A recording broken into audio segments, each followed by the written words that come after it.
पुण्यामध्ये एसआरए कार्यालयाच्या बाहेर वंचितच्या कार्यकर्त्यांचं आंदोलन. भ्रष्टाचार आहे हे बरोबर आहे, पण त्याला कंट्रोल करण्याचं असताना आम्ही कामकाज त्या ठिकाणी करतो आहोत.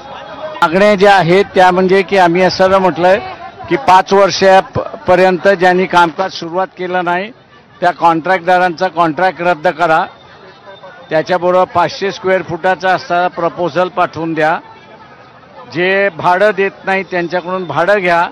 15,000चं भाडं त्या ठिकाणी राहिलं पाहिजे. आणि ज्यांचं अपात्र झालेले आहेत आणि अपील झालेले आहेत ते अपील महिन्याभराच्या आतमध्ये पूर्ण झाल्या पाहिजेत. ह्या मागण्या आम्ही घेऊन त्या ठिकाणी आलो. त्यांनी ते मान्य केलं अशी परिस्थिती आहे.